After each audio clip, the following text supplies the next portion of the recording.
બોલો સતગુરુ મહારાજ કી જય. જય ગુરુ મહારાજ. જય ગુરુ મહારાજ. આજે આ વિડીયો ગમે તો શેર કરજો, લાઈક કરજો. હવે એક ભક્તિ વિશે થોડું દસ્તોર છે, તમે સીધોને સમજજો. એક રાજા હતા ને રાજાના પેલો વજીર હતો. એમાં રાજા કહેવા માંડ્યા કે આપણે જંગલમાં ફરવા માટે વજીર જવું છે. તે રાજા લ્યા કર્યા અને વજીરને બે લ્યા કર્યા ઘોડા ઉપર બેસી.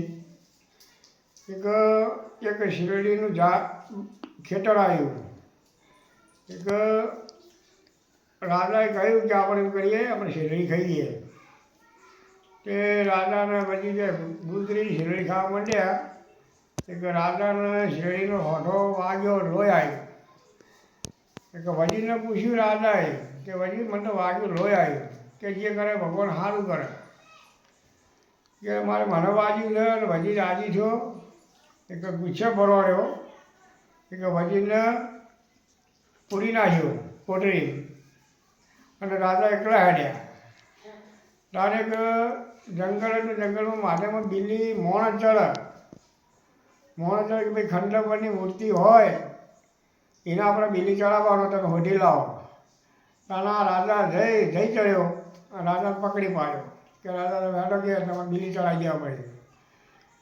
તારે કીધું કે ભાઈ ઓન જુઓ કોઈ ખંડપ મૂર્તિ ના હોય તો બિલ્લી ચડે. તારે પેલો હોઠો વાગેલો ને એક કે ભાઈ આ તો ખંડપ મૂર્તિ છે કે તારે જવા દેવાને. એક રાજા પાછો વિચાર કરી પાછો પેલા વજીરને આવ્યો. તે કોટરીની બહાર કાઢીને વજીરને પૂછ્યું કે વજીર સીધો કીધું કે અમારે ભગવાન જે કરે સારું કરે. તે આ મારા બિલ્લી હું બચી ગયો.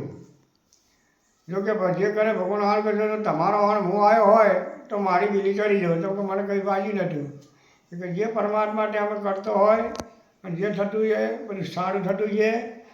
કે માણસને મન છે મોકળા જેવો છે એ કંઈ મને ઠીક નહીં. જે પરમાત્મા માટે અમે કરતો સારું જ કરતું છે. આટલું કંઈ મારી વાણી વિરામ આપું. બોલો સદગુરુ મહારાજ કી જય.